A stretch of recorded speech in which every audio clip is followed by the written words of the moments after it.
ಶ್ರೀ ಗುರುಭ್ಯೋ ನಮಃ. ಶ್ರೀ ಮಾತ್ರೆ ನಮಃ. ಕಳೆದ ಒಂದು ಸಂಚಿಕೆಯಲ್ಲಿ ಲೋಕ ಕಲ್ಯಾಣ, ಲೋಕವೆಲ್ಲ ಸಮಸ್ತ ಸೃಷ್ಟಿಯೆಲ್ಲ ಸಂತೋಷ ಪಟ್ಟಿರುವಂತಹ ಸೀತಾರಾಮರ ಕಲ್ಯಾಣ, ಅದರೊಂದಿಗೆ ಲಕ್ಷ್ಮಣ ಭರತ ಶತ್ರುಘ್ನರ ಕಲ್ಯಾಣದ ಬಗ್ಗೆನೂ ನಾನು ಪ್ರಸ್ತಾಪ ಮಾಡಿದೆ. ನಮ್ಮ ಒಂದು ಇದು ಯಾವುದು ಮದುವೆಗಳಲ್ಲಿ ನಾವು ಯಾವ್ದಾವುದನ್ನ ತಪ್ಪು ಮಾಡ್ತಾ ಇದ್ದೀವಿ, ಈಗಿನ ಮದುವೆಗಳ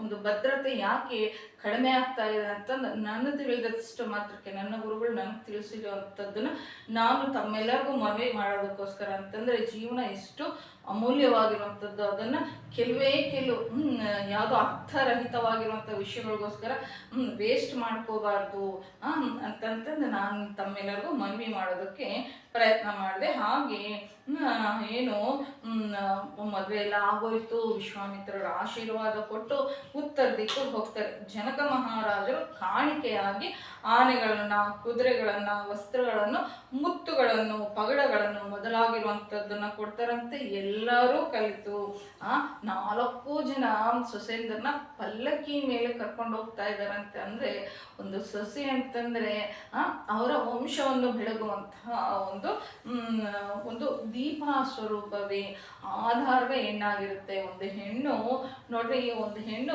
ಮನೆಗೆ ಬಂದ ತಕ್ಷಣನೇ ಅಲ್ಲಿರುವಂಥ ಗಂಡನ ಮನೆಯಲ್ಲಿರುವಂಥ ಸಮಸ್ತವು ಹೆಣ್ಣಿಗೆ ಸ್ವಂತವಾಗಿಬಿಡುತ್ತಂತೆ.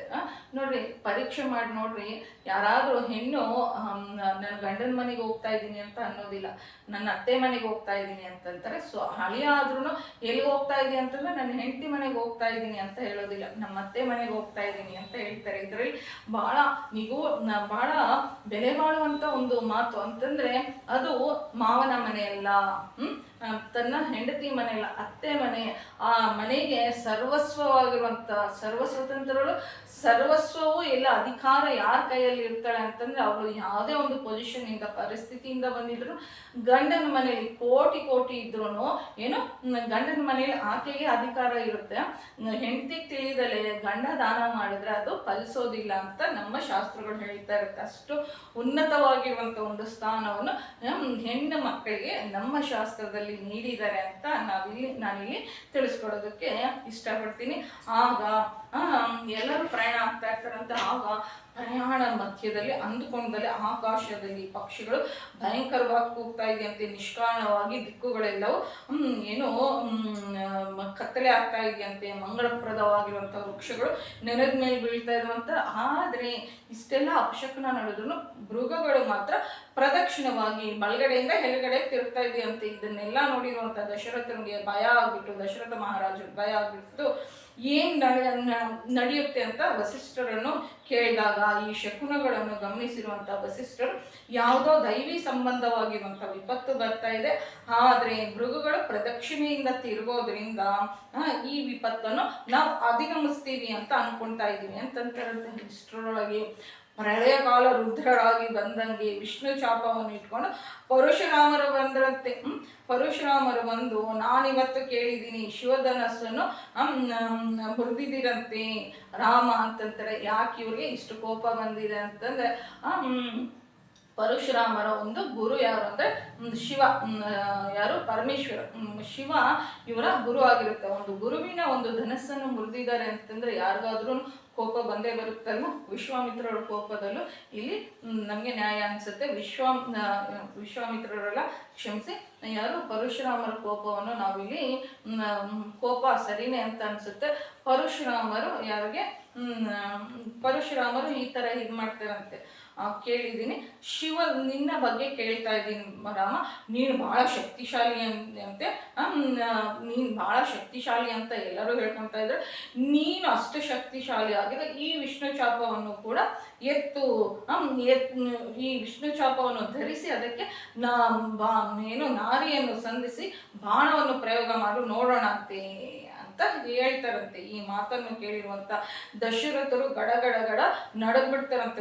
ಓಡ್ ಬಂದ್ಬಿಟ್ಟು ಪರಶುರಾಮ ಹತ್ರ ಅಂತಾರಂತೆ, ಮಹಾನುಭಾವ, ಈ ಭೂಮಂಡಲದಲ್ಲಿರುವಂತ ಕ್ಷತ್ರಿಯರನ್ನು 21 ಬಾರಿ ದಂಡಯಾತ್ರೆ ಮಾಡಿದರ, ಕ್ಷತ್ರಿಯರನ್ನು ಎಲ್ಲರನ್ನು ಸಂಹರಿಸಿದರ, ಇವತ್ತು ಹಿಮಾಲಯದ ಮೇಲೆ ತಪಸ್ಸನ್ನು ಮಾಡ್ಕೊಳ್ತಾ ಇದ್ದಾರೆ. ನನಗೆ ಅಪರೂಪವಾಗಿರುವಂತಹ ಮಕ್ಕಳು ವಿವಾಹ ಮಾಡ್ಕೊಂಡು ಮನೆಗೆ ಕರ್ಕೊಂಡು ಹೋಗ್ತಾ ಇದ್ದೀನಿ, ನನ್ನನ್ನು ಕ್ಷಮಿಸಿ ಅಂತಂತ ದಶರಥರು ಪ್ರಾಧಾನ್ಯ ಪಡ್ತಾ ಇದ್ದಾರಂತೆ. ಯಾರ ಹತ್ರ?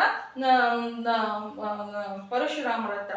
ಆಗ ಇದನ್ನ ಯಾವುದೂ ಅವರು ಕಿವಿಗೆ ಕೇಳ್ತಾ ಇಲ್ಲ. ಕ್ರೋಧ ಮೂರ್ತಿಯಾಗಿರುವಂತ ಪರಶುರಾಮರು ರಾಮನನ್ನು ಕರೆದ್ಬಿಟ್ಟು ಈ ವಿಷ್ಣು ಶಾಪವನ್ನು ಎತ್ತೋ ನೋಡೋಣ ಅಂತಂದು ಕರೀತಾ ಇದ್ದಾರಂತೆ. ಆಗ ರಾಮ ಹೀಗಂತಾರಂತೆ, ಪರಶುರಾಮ ನೀನು ವಿಷ್ಣು ಶಾಪವನ್ನು ಎತ್ತು ಅಂತಂತಂದು ಹಗಲೆಲ್ಲ ನನ್ನನ್ನು ಒಬ್ಬ ಕೆಲಸದ ಬಾರದೆ ಇರೋ ಥರ ಮಾತನಾಡ್ತಾ ಇದೆಯಾ. ಇಷ್ಟೆಲ್ಲ ಮಾತಾಡೋನಾಡಿದ್ರು ನಾನು ಯಾಕೆ ಸುಮ್ಮನೆ ಇದ್ದೀನಿ ಅಂತಂದ್ರೆ, ತಂದೆ ಪಕ್ಕದಲ್ಲಿ ಇದ್ದಾಗ ಮಗ ಹೆಚ್ಚು ಮಾತನಾಡಕೂಡ್ದು, ಆದ್ದರಿಂದ ಸುಮ್ಮನಿದ್ದೀನಿ, ನಾನು ತಪ್ಪದಲ್ಲೇ ಈ ವಿಷ್ಣು ಚಾಪವನ್ನು ಎತ್ತುತ್ತೀನಿ ಅಂತ ವಿಷ್ಣು ಚಾಪವನ್ನು ಎತ್ತು ಬಿಡ್ತಾರಂತೆ. ಅದರಲ್ಲಿ ನಾರಿಯನ್ನು ಸಂಧಿಸ್ಬಿಟ್ಟು ಬಾಣ ಪ್ರಯೋಗ ಮಾಡಿಬಿಟ್ಟು ನಿನ್ನನ್ನು ಸಂಹರಿಸ್ತೀನಿ, ಸಂಹರಿಸಬಲ್ಲೆ, ಆದರೆ ನೀನು ಬ್ರಾಹ್ಮಣ ಮತ್ತು ನನ್ನ ಗುರುವಾಗಿರುವಂಥ ವಿಶ್ವಾಮಿತ್ರರಿಗೆ ನಿನಗೂ ಏನೋ ಒಂದು ಬಂಧುತ್ವ ಅಂತಂದ್ರೆ, ಇಲ್ಲಿ ಅಕ್ಕನ ಮಗ ಯಾರು? ವಿಶ್ವಾಮಿತ್ರರ ಅಕ್ಕನ ಒಂದು ಮಗನೇ ಯಾರಾಗಿರ್ತಾರೆ? ಪರಶುರಾಮರು. ನಾನು ಕೆಲವಷ್ಟು ಸಂಚಿಕೆಗಳ ಕೆಳಗೆ ಯಾಕೆ ಈ ತರ ಆಗಿದ್ದು ಅಂತಂದ್ರೆ, ಪರಶುರಾಮರು ಬ್ರಾಹ್ಮಣರಾಗಿ ಹುಟ್ಟಿ ಕ್ಷತ್ರಿಯರ ಕ್ಷತ್ರಿಯರಾಗಿ ಎಲ್ಲರೂ ಸಂಹಾರ ಮಾಡ್ತಾರೆ. ಕ್ಷತ್ರಿಯರಾಗಿರುವಂತ ವಿಶ್ವಾಮಿತ್ರರು ಬ್ರಾಹ್ಮಣರಾಗಿ ಬ್ರಹ್ಮರ್ಷಿಗಳು ಯಾಕಾಗ್ತಾರೆ ಅಂತ ನಾನು ಕೆಲವಷ್ಟು ಸಂಚಿಕೆಗಳ ವಿರುದ್ಧ ಅದಕ್ಕೆ ವಿವರಣೆಯನ್ನು ಕೂಡ ಕೊಡೋದಕ್ಕೆ ಪ್ರಯತ್ನ ಮಾಡಿದ್ದೆ.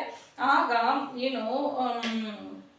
ಬಂಧುತ್ವ ಇದೆ, ಆದ್ದರಿಂದ ನಾನು ನಿನ್ನನ್ನು ಸಂಹರಿಸೋದಿಲ್ಲ, ಆದರೆ ನಾನು ಬಾಣ ಸಂಧಿಸಿ ಬಿಟ್ಟರೆ ಯಾರೂ ಇರೋದಿಲ್ಲ, ಆದ್ದರಿಂದ ನಿನ್ನ ಗಮನ ಶಕ್ತಿಯನ್ನು ಒಡೆದು ಬಿಡ್ತೀನಿ ಅಂತ ವಿಷ್ಣು ಶಾಪವನ್ನು ಎತ್ತಿ ಹೇಳ್ತಾರಂತೆ. ಆಗ ಪರಶುರಾಮ ಹೀಗಂತಾರಂತೆ, ರಾಮ ನಾನು ಕ್ಷತ್ರಿಯರನ್ನು ಸೋಲಿಸಿ ಸಂಪಾದಿಸಿರುವಂತಹ ಭೂಮಿಯನ್ನೆಲ್ಲ ಕಶ್ಯಪರಿಗೆ ದಾನವನ್ನು ಮಾಡಿದ್ದೀನಿ, ಅದಕ್ಕೆ ಭೂಮಿಗೆ ಒಂದು ಹೆಸರು ಕಾಶ್ಯಪಿ ಅಂತ ಕೂಡ ಹೆಸರು. ಆದ್ದರಿಂದ ಆತ ನನ್ನನ್ನು ರಾತ್ರಿ ಹೊತ್ತು ಈ ಭೂಮಂಡಲದಲ್ಲಿ ನನ್ನ ಇರಬೇಡ ಅಂತ ಅಂದಿದ್ದಾರೆ. ಅದಕ್ಕೋಸ್ಕರ ಇವಾಗ ಕತ್ತಲೆ ಆಗ್ತಾ ಇದ್ದಾರೆ, ಆದ್ದರಿಂದ ನಾನು ಬೇಗ ಮಹೇಂದ್ರಗಿರಿ ಪರ್ವತದ ಮೇಲೆ ಹೋಗ್ಬೇಕು. ಆದ್ದರಿಂದ ನೀನೇನಾದ್ರೂ ನನ್ನ ಗಮನ ಶಕ್ತಿಯನ್ನು ಹೊಡೆದ್ಬಿಟ್ರೆ, ಗಮನ ಶಕ್ತಿ ಅಂದ್ರೆ ಕಾಲನ್ನು ಹೊಡೆದ್ಬಿಟ್ರೆ ನಾನು ಮಾತು ತಪ್ಪಿದವನಾಗ್ಬಿಡ್ತೀನಿ. ಆದ್ದರಿಂದ ನಾನು ತಪಶಕ್ತಿಯಿಂದ ಸಂಪಾದಿಸಿರುವಂತ ತಪೋಲೋಕಗಳನ್ನು ಹೊಡೆದಾಕು ಅಂತಂತ ಹೊಡಿಬೇಡ ಅಂತ ಅಂದಾಗ, ನೀನು ತಪಸ್ಸಿನಿಂದ ಸಂಪಾದಿಸಿರುವಂತ ತಪೋಲೋಕಗಳನ್ನು ಹೊಡಿತೀನಿ ಅಂತ ಅಂದಾಗ ಪರಶುರಾಮರು ಸರಿ ಅಂತಂತೆ. ಆಗ ಪರಶುರಾಮರು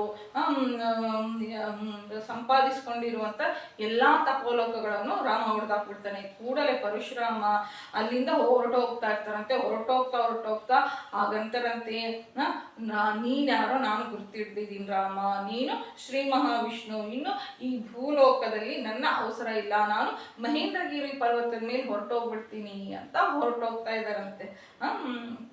ಅಂತಂದ್ರೆ ಪುರಾಣದಲ್ಲಿ ಎರಡು ಪ್ರಸಂಗದಲ್ಲಿ ಅಂತಂದ್ರೆ ರಾಮನ ಶ್ರೀ ಮಹಾವಿಷ್ಣುವಿನ ಅವತಾರ, ಪರಶುರಾಮರು ಶ್ರೀ ಮಹಾವಿಷ್ಣುವಿನ ಅವತಾರ.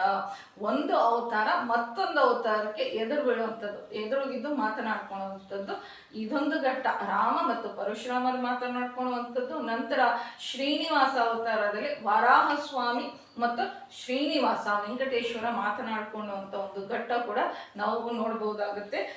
ಆಗ ಬಂದಿರುವಂಥ ಕಂಟಕ ದೂರ ಆಗಿರೋದ್ರಿಂದ ದಶರಥರು ಬಹಳ ಸಂತೋಷ ಆಗಿ ಅಯೋಧ್ಯಕ್ಕೆ ಹೋಗ್ತಾರಂತೆ. ಕೌಸಲ್ಯ, ಸುಮಿತ್ರ, ಕೈಕಿ ಎದುರು ಬಂದು ಆರತಿಗಳನ್ನು ಕೊಡ್ತಾರಂತೆ. ತಮ್ಮ ಸುಸೇಂದ್ರನ್ನು ನೋಡ್ಬಿಟ್ಟು ಬಹಳ ಸಂತೋಷ ಪಡ್ತಾರಂತೆ. ಅವ್ರಿಗೆ ತಮ್ಮ ಕುಲದೇವತೆಗಳ ದೇವತಾ ಗೃಹಕ್ಕೆ ಕರ್ಕೊಂಡು ಹೋಗ್ಬಿಟ್ಟು ಅಲ್ಲಿ ಪೂಜೆ ಮಾಡಿಸ್ತಾರಂತೆ. ನೂತನ ದಂಪತಿಗಳು ಕ್ರೀಡಿಸ್ತಾ ಹಾಯಾಗಿ ಬಹಳ ಸಂತೋಷದಿಂದ ಇರ್ತಾರಂತೆ. ಸೀತಾರಾಮರು ಹಾಗೆ 12 ವರ್ಷಗಳು ಸಂತೋಷದಿಂದ ಇರ್ತಾರಂತೆ. ಸೀತಾರಾಮರು ಹಾಗೆ ಸಂತೋಷದಿಂದ ಇರೋದಕ್ಕೆ ವಾಲ್ಮೀಕಿ ಮಹರ್ಷಿಗಳು ಕಾರಣ ಕೂಡ ಹೇಳ್ತಾರಂತೆ. ರಾಮನಿಗೆ ಸೀತಮ್ಮ ಅಂತಂದ್ರೆ ಬಹಳ ಇಷ್ಟ ಅಂತಂದ್ರೆ ಯಾಕೆ ಅಂತಂದ್ರೆ, ನಮ್ಮ ತಂದೆ ನನಗೆ ತಕ್ಕಂತ ಹೆಂಡತಿಯನ್ನು ನಿರ್ಣಯ ಮಾಡಿದ್ದಾರೆ, ಆದ್ದರಿಂದ ನನಗೆ ಸೀತೆ ಅಂದ್ರೆ ಇಷ್ಟ. ಅಪಾರವಾಗಿರುವಂತಹ ಸೌಂದರ್ಯದಿಂದಲೂ ಆಕೆ ಆಕರ್ಷಿಸ್ತಾ ಇರ್ತಾರೆ. ಹಾಗೆ ಅಪಾರವಾಗಿರುವಂತಹ ಸಂಸ್ಕಾರ ಗುಣಗಳು ಇರುತ್ತೆ. ಸೀತಾರಾಮರು ಸ್ವಲ್ಪ ಕಾಲ ಸಂಸಾರ ಮಾಡಿದ ನಂತರ ಸೀತಮ್ಮನಿಗೆ ಏನು ಬೇಕೋ ಬಾಯ್ ಬಿಟ್ಟು ಹೇಳೋಳಲ್ವಂತೆ. ರಾಮನಿಗೆ ಗೊತ್ತಾಗ್ಬಿಡ್ತಾ ಇತ್ತಂತೆ. ಅಂತಂದ್ರೆ ಇಲ್ಲಿ ಗಂಡ ಹೆಂಡತಿ ಸಂಬಂಧ ಅಂತಂದ್ರೆ ಬಹಳ ಅಂಡರ್ಸ್ಟ್ಯಾಂಡಿಂಗ್ ಇರುತ್ತೆ. ಒಂದು ಗಂಡಸಿನ ಬಗ್ಗೆ ತಾಯಿಗೆ ಗೊತ್ತಿಲ್ಲದೆ ಇರುವಂತ ವಿಷಯಗಳು ಈ ಸಮಯದಲ್ಲಿ ಅವ್ರು ಹೇಗೆ ಬಿಹೇವ್ ಮಾಡ್ತಾರೆ ಅಂತಂತಂದ್ರೆ, ಒಂದು ಹೆಂಡತಿಗೆ ಅಂತಂತಂದ್ರೆ ಅದು ಒಂದು ಮಾಂಗಲ್ಯ ಧಾರಣೆಯ ಒಂದು ಮಹಿಮೆನೋ ಏನೋ ಗೊತ್ತಿಲ್ಲ. ನನಗಂತೂ ನನ್ನ ಎಕ್ಸ್ಪೀರಿಯನ್ಸ್ ಏನು ಅಂತಂದ್ರೆ, ನಮ್ಮ ತಂದೆ ಬಗ್ಗೆ ನಮ್ಮ ತಂದೆ ಅಂದ್ರೆ ಬಹಳ ಇಷ್ಟ, ಗೌರವ ಇತ್ತು. ಆದ್ರೆ ಈ ಸಮಯದಲ್ಲಿ ಈ ತರನೇ ಇರ್ತಾರೆ ಅಂತ ಅಮ್ಮ ಹೇಳಿದಷ್ಟು ಕರೆಕ್ಟ್ ಆಗಿ ನನ್ನ ತಂದೆ ಬಗ್ಗೆ ನಾನು 50% ಕೂಡ ಹೇಳೋದಕ್ಕಾಗೋದಿಲ್ಲ. ನಮ್ಮ ಅಕ್ಕ ಭಾವಂದ್ರ ಬಗ್ಗೆ ಆದ್ರೂ, ಯಾರು ಒಂದು ಗಂಡ ಹೆಂಡತಿ ಬಗ್ಗೆ ಆದ್ರೂ ನೋಡ್ರಿ, ಈ ಟೈಮಲ್ಲಿ ಅವರು ಇದನ್ನೇ ಆಲೋಚನೆ ಮಾಡ್ತಾ ಇರ್ತಾರೆ. ಈ ಮಾತನ್ನ ಅಂದಿದ್ರೆ ಇವರು ಈ ತರನೇ ಏನೋ ಉತ್ತರ ನೀಡ್ತಾರೆ, ಈ ಒಂದು ಮಾತಿಗೆ ಈ ತರನೇ ಪ್ರತಿಕ್ರಿಯೆ ನೀಡ್ತಾರೆ ಅಂತಂದು ಒಂದು ಹೆಣ್ಣು ಹೇಳ್ತಾಳೆ. ಹಾಗೆ ಗಂಡಸು ಕೂಡ ತನ್ನ ಹೆಂಡತಿ ಈ ಟೈಮಲ್ಲಿ ಹೇಗಿರ್ತಾಳೆ, ನಾನು ಈ ಮಾತನ್ನು ಹೇಳಿದ್ರೆ ಅವಳು ಯಾವ ತರ ಬಿಹೇವ್ ಮಾಡ್ತಾಳೆ ಅಂತಂತಂದು ಅವರು ತಪ್ಪಿದ್ರೆ ಮತ್ತೊಬ್ಬರಿಗೆ ಎತ್ತಂತವ್ರಿಗೂ ಅವ್ರ ಬಗ್ಗೆ ಅಷ್ಟೊಂದು ಅರ್ಥ ಆಗೋದಿಲ್ಲ. ನೀವು ಪರೀಕ್ಷೆ ಮಾಡಬೇಕಾದ್ರೆ ನೋಡ್ಕೊಳ್ರಿ. ಅಂತಂದ್ರೆ ಸೀತಾರಾಮರ ಒಂದು ಸಂಬಂಧ ಹೇಗಿತ್ತು ಅಂತಂದ್ರೆ, ಇವಾಗಿನ ಯಾರೋ ಒಬ್ರು ಕೇಳಿದ್ರಂತೆ, ಗಂಡ ಹೆಂಡತಿ ಮಾತನಾಡ್ತಾ ಇದ್ರಂತೆ, ಇದೇ ನಿಮ್ ಹ್ಯಾಪಿ ಡೇಸ್ ಅಂತಂದ್ರೆ ಯಾವ್ದ್ರಿ ಅಂತ ಕೇಳಿದ್ರಂತೆ ಒಂದು ಹೆಂಡತಿ ಗಂಡನ ಹತ್ರ. ಅಲ್ಲ ಕಣೆ, ಮದುವೆಗಿಂತ ಮುಂಚೆ ನನ್ನದು ಹ್ಯಾಪಿ ಡೇಸ್, ಮದುವೆ ಆದ ನಂತರ ನಿನ್ನತ್ ಕಣಮ್ಮ ನನ್ನದಲ್ಲಿ ಹ್ಯಾಪಿ ಡೇಸ್ ಇತ್ತು ಅಂತಂದ್ರೆ, ನಮ್ಮ ಭಾರತೀಯ ಸಂಸ್ಕೃತಿ ಈ ತರ ಜೋಕ್ಗಳು ಹಾಕೊಳ್ಳೋದಕ್ಕೆ, ಇವಾಗ ಒಂದು ಸಂಸಾರ ಗಂಡ ಹೆಂಡತಿ ಅಂತಂದ್ರೆ ವಿಪರೀತ ಜೋಕುಗಳಿಗೆ ಕೆಲಸ ಬರುವಂತ ಒಂದು ಸಂಬಂಧ ಆಗ್ಬಿಟ್ಟಿದೆ ವಿನ ಗೌರವಿಸ್ ಮಾತನಾಡುವಂಥವ್ರು, ಅವ್ರ ಗಂಡ ಹೆಂಡತಿನೇ ಆಗ್ಲಿ ಬೇರೆಯವ್ರಾಗ್ಲಿ ಗೌರವಿಸ್ ಮಾತನಾಡುವಂಥವ್ರು ಬಹಳನೇ ಕಡಿಮೆ ಆಗ್ಬಿಟ್ಟಿದ್ದಾರೆ. ಇವನ್ನೆಲ್ಲ ನೋಡ್ಬಿಟ್ಟು ಈಗಿನ ಕಾಲ ಬರುವಂತ ಜನರೇಷನ್ ನಮ್ಗೆ ಮದುವೆನೇ ಬೇಡಪ್ಪ, ಮದುವೆ ಅಂತಂದ್ರೆ ಒಂದು ನರಕಕ್ಕೆ ತಳ್ದಂಗ ಆಗುತ್ತೆ ಅಂತಂತಂದು ಮದುವೆ ಬೇಡ ಅಂತಂದು ಗಡ ಅನ್ನುವಂತ ಎಷ್ಟು ಮಕ್ಕಳನ್ನ ನಾವು ನೋಡ್ಬೇಕಾಗುತ್ತೆ. ಆ ತರ ಭಯ ಪಡಿಸ್ಬೇಡ್ರಿ. ಈ ತರ ಸಂಬಂಧ ಅಂದ್ರೆ ಈ ತರ ಮಧುರವಾಗಿರುತ್ತಪ್ಪ. ಗಂಡ ಹೆಂಡತಿ ಅಂತಂದ್ರೆ ಜಗಳ ಆಡೋ ತರ ಕಾಣಿಸ್ತಾರೆ, ಆದ್ರೆ ಪ್ರೀತಿಯಿಂದ ಜಗಳ ಆಡ್ತಾರೆ, ಇದು ಶಾಶ್ವತವಲ್ಲ ಅಂತಂತಂದು ನಾವು ಮಕ್ಕಳಿಗೆ ತಿಳಿಸ್ಕೊಳ್ಬೇಕಾಗಿರುವಂತ ಒಂದು ಕರ್ತವ್ಯ ಕೂಡ ಇದೆ. ಹಾಗೆ ರಾಮ ಕೂಡ ಏನಾದ್ರೂ ಬೇಕು ಅಂತಂದ್ರೆ ಸೀತಮ್ಮನ ಹತ್ರ ಹೇಳ್ತಾ ಇರುವಂತೆ. ಅವರು ಹೃದಯದಿಂದ ನಿಶ್ಶಬ್ದವಾಗಿ ಮಾತನಾಡ್ಕೊಂತ ಇದ್ರಂತೆ.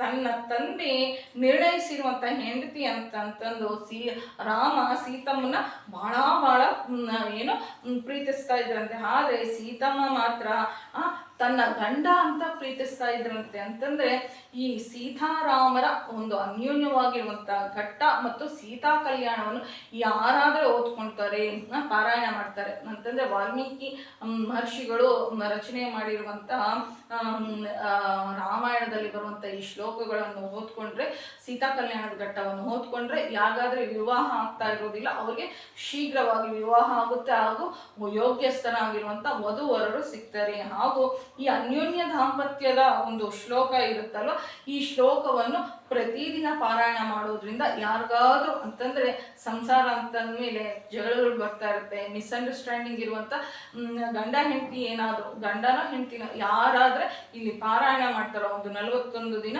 ಯಾವ್ದಾದ್ರು ಒಂದು ನೈವೇದ್ಯ ಇಟ್ಬಿಟ್ಟು ಭಗವಂತನ ಮುಂದೆ ಈ ಶ್ಲೋಕವನ್ನು ಓದ್ಕೊಂಡ್ರೆ ಅವರ ಸಂಸಾರ ಸುಖಿ ಸಂಸಾರ ಆಗುತ್ತೆ ಅಂತ ಫಲಶ್ರುತಿ ಕೂಡ ಹೇಳ್ತಾರೆ. ಅಂತಂದ್ರೆ ತನ್ನ ಗಂಡ ಅಂತಂತಂದು ಏನು ಪ್ರೀತಿಸ್ತಾ ಇರ್ತಾರಂತೆ. ಭಗವಂತನ ನಿರ್ಹೇತುಕವಾಗಿರುವಂತ ಕೃಪೆಯಿಂದ ಇವತ್ತು ರಾಮಾಯಣದ ಮೊದಲನೇ ಕಾಂಡವಾಗಿರುವಂತ ಬಾಲಕಾಂಡ ಮುಕ್ತಾಯವಾಗ್ತಾ ಇದೆ. ಬರುವಂತ ಒಂದು ಸಂಚಿಕೆಯಲ್ಲಿ ಅಯೋಧ್ಯ ಕಾಂಡ, ಬ್ರಹ್ಮಚಾರಿಗಳಾಗಿರುವಂತ ಶ್ರೀರಾಮಚಂದ್ರ ಪ್ರಭು ಗೃಹಸ್ಥರಾಗುವಂತ ಒಂದು ಮಹತ್ತರವಾಗಿರುವಂತ ಕಾಂಡವನ್ನು ಭಗವಂತ ಮೊದಲು ಮಾಡಿಸ್ತಾ ಇದ್ದಾನೆ. ಇವತ್ತಿಗೆ ಬಾಲಕಾಂಡ ಅನ್ನುವಂತ ಒಂದು ಜ್ಞಾನಕಾಂಡ, ಬಾಲಕಾಂಡದಲ್ಲಿ ಎಷ್ಟು ಯಾಗ ಯಜ್ಞಾದಿ ಕ್ರತುಗಳ ಬಗ್ಗೆ ತಿಳ್ಕೊಂಡ್ವಿ, ನಂತರ ಗಂಗಾವತರಣದ ಬಗ್ಗೆ ತಿಳ್ಕೊಂಡ್ವಿ, ನಂತರ ಹೆಣ್ಣು ಮಕ್ಕಳ ಕೂದಲು ಒಂದು ಕೇಶಗಳು ನಮ್ಮನ್ನ ಹೇಗೆ ನಮ್ಮ ಜೀವನವನ್ನು ಶಾಸಿಸುತ್ತೆ ಅಂತ ತಿಳ್ಕೊಂಡ್ವಿ. ನಂತರ ರಾಮನ ಒಂದು ವೀರ ಪ್ರತಾಪ ಮತ್ತು ಅವರ ಒಂದು ವಿನಯ ವಿಧೇಯತೆ ಮತ್ತು ವಿಶ್ವಾಮಿತ್ರರ ಒಂದು ಔದಾರ್ಯತೆ, ಒಂದು ಗುರುವಿನ ಒಂದು ಔದಾರ್ಯತೆ, ಪ್ರೀತಿ ಹೇಗಿರುತ್ತೆ ಅಂತ ನಾವು ತಿಳ್ಕೊಂಡ್ವಿ. ಅಂತಂದರೆ ಬಾಲಕಾಂಡ ಅಂತಂತಂದರೆ ಏನು, ಬಾಲರು ಅಂತಂತಂದರೆ ಇಲ್ಲಿ ರಾಮನ ಯಾವುದೇ ಬಾಲ್ಯ ಲೀಲೆಗಳ ಬಗ್ಗೆ ಹೆಚ್ಚಾಗಿ ಹೇಳಿಲ್ಲ. ಭಾಗವತದಲ್ಲಿ ಶ್ರೀಕೃಷ್ಣ ಪರಮಾತ್ಮನ ಬಾಲ್ಯ ಲೀಲೆಗಳು ಬಹಳನೇ ಕಾಣಿಸುತ್ತೆ. ಆದರೆ ಏನು ಚಿಕ್ಕಂದಿನಲ್ಲಿ ಏನು ಮಾಡಿದ್ದಾರೆ ಅಂತ ವಿಶ್ವಾಮಿತ್ರರು ಯಾರು ವಾಲ್ಮೀಕಿ ಮಹರ್ಷಿಗಳು ಏನು ಹೇಳಿಲ್ಲ. ಬಾಲರು ಅಂತಂತಂದ್ರೆ ಒಬ್ಬ ಚಿಕ್ಕ ಮಗು ಇರ್ತಾನೆ, ಅಪ್ಪ ನನಗೆ ಬಿಸ್ಕೆಟ್ ಪ್ಯಾಕೆಟ್ ತಗೊಂಬ ಅಂತ ಹೇಳಿರ್ತಾನೆ. ಮನೆಗೆ ಬಂದಿರುವಂತ ಅಪ್ಪ ಬರೀ ಕೈಯಲ್ಲಿ ಬಂದ್ರೆ ಅವನ ಕೋಪ ಬರುತ್ತೆ. ಒಂದು 5 ನಿಮಿಷ ಅಪ್ಪನ ಮೇಲೆ ಕೋಪ ತೋರಿಸ್ತಾರೆ. 6 ನಿಮಿಷ ಬಂದ್ಬಿಟ್ಟು ಅಪ್ಪ ಅಂತಂತ ತಪ್ಕೊಂತಾನೆ. ಏನೋ ಅವಾಗ ಕೋಪ ಮಾಡ್ಕೊಂಡಿದ್ದಲ್ವೇನೋ ಅಂತಂದ್ರೆ ಅದರ ಒಂದು ಏನು ಒಂದು ಛಾಯೆ ಕೂಡ ಇರೋದಿಲ್ಲ. ಅಂತಂದ್ರೆ ಕೋಪವನ್ನು ಮನಸ್ಸಲ್ಲಿ ಇಟ್ಕೊಂಡೇ ಇರುವಂಥ ಅಷ್ಟು ಶುದ್ಧವಾಗಿರುವಂಥವ್ರು ಯಾರು ಅಂತಂದ್ರೆ ಶ್ರೀರಾಮಚಂದ್ರ ಪ್ರಭು ಬಾಲರು.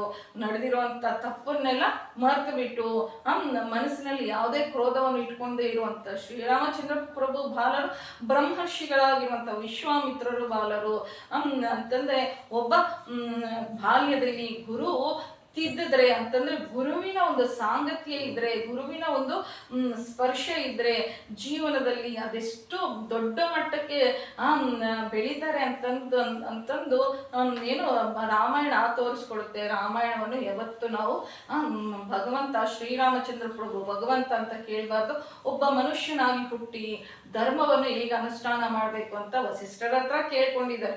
ಯೋಗ ವಾಸಿಷ್ಠವನ್ನು ಕೂಡ ಕೇಳಿದ್ದಾರೆ ಶ್ರೀರಾಮಚಂದ್ರ ಪ್ರಭು. ಯೋಗ ವಾಸಿಷ್ಠ ಅಂತಂತಂದ್ರೆ ಭಗವದ್ಗೀತೆಗೆ ಸಮಾನವಾಗಿರುವಂಥ 32,000 ಶ್ಲೋಕಗಳಿರುವಂಥ ಯೋಗ ವಾಸಿಷ್ಠವನ್ನು ಕೇಳಿದ್ದಾರೆ. ನಂತರ ವಿಶ್ವಾಮಿತ್ರರ ಹತ್ರನು ಎಷ್ಟೊಂದು ಧರ್ಮಗಳನ್ನು ಕೇಳಿದ್ರು. ವಿಶ್ವಾಮಿತ್ರರು ಒಬ್ಬ ರಾಜನನ್ನು ತಯಾರು ಮಾಡಿದ್ರು, ಭವಿಷ್ಯದ ರಾಜನನ್ನು ತಯಾರು ಮಾಡಿದ್ರು. ಭವಿಷ್ಯದ ಪತಿಯನ್ನು ಅಂತಂದ್ರೆ ಒಬ್ಬ ಗಂಡಸ್ ಹೇಗಿರ್ಬೇಕು, ಎಲ್ಲಿ ಗೌತಮ ಮಹರ್ಷಿಗಳ ಒಂದು ವೃತ್ತಾಂತವನ್ನು ಕೇಳಿದಾಗ ಹೀಗೆ ಗಂಡ ಹೆಂಡತಿ ಒಂದು ಸಂಬಂಧ ಹೇಗಿರ್ಬೇಕು ಅಂತ ಹೇಳಿದ್ರು.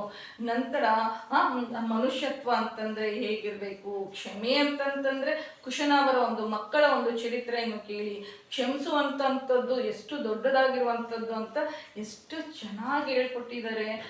ಅಂತಂದ್ರೆ ನಾವು ಕೂಡ ನಮಗೂ ಕೂಡ ಪ್ರತಿಯೊಬ್ಬ ಭಾರತೀಯರು ಕೂಡ ಗುರಿ ತೋರಿಸುವಂಥ ಗುರು ಸಿಕ್ಕಿದ್ರೆ ನಮ್ಮ ಜನ್ಮ ಪಾವನ ಆಗುತ್ತೆ ಅಂತಂದು ನನಗೂ ನಿಮ್ಮೆಲ್ಲರಿಗೂ ಗುರಿ ತೋರಿಸುವಂಥ ಗುರು ಸಿಕ್ಕಲಿ ಅಂತ ಶ್ರೀರಾಮಚಂದ್ರ ಪ್ರಭುವಿನಲ್ಲಿ ಪ್ರಾರ್ಥನೆ ಮಾಡ್ಕೊಳ್ತಾ ಇದ್ದೀನಿ. ಅಪಾರ ಜ್ಞಾನ ಇರುವಂತಹ ಬಾಲಕಾಂಡ ಇವತ್ತಿಗೆ ಮುಕ್ತಾಯವಾಗ್ತಾ ಇದೆ. ನಾಳೆ ಒಂದು ಸಂಚಿಕೆಯಲ್ಲಿ, ಮುಂದಿನ ಸಂಚಿಕೆಯಲ್ಲಿ ಅಯೋಧ್ಯ ಕಾಂಡವನ್ನು ಭಗವಂತನ ನಿರ್ಹೇತುಕವಾಗಿರುವಂತಹ ಕೃಪೆ ಇದ್ರೆ ನಾನು ಪ್ರಾರಂಭ ಮಾಡ್ತೀನಿ ಅಂತ ನಿಮ್ಮೆಲ್ಲರ ಹತ್ರ ಮನವಿ ಮಾಡ್ತಾ ಇದ್ದೀನಿ. ಜೈ ಶ್ರೀರಾಮ್. ಸದ್ಗುರುನಾಥ ಮಹಾರಾಜ್ ಕಿ ಜೈ. ನಮ್ಮ ಚಾನೆಲ್ ಇಷ್ಟ ಆಗಿದ್ರೆ ಸಬ್ಸ್ಕ್ರೈಬ್ ಮಾಡ್ಕೊಳ್ರಿ, ಶೇರ್ ಮಾಡಿ ಹಾಗೂ ಲೈಕ್ ಮಾಡಿ. ಜೈ ಶ್ರೀರಾಮ್.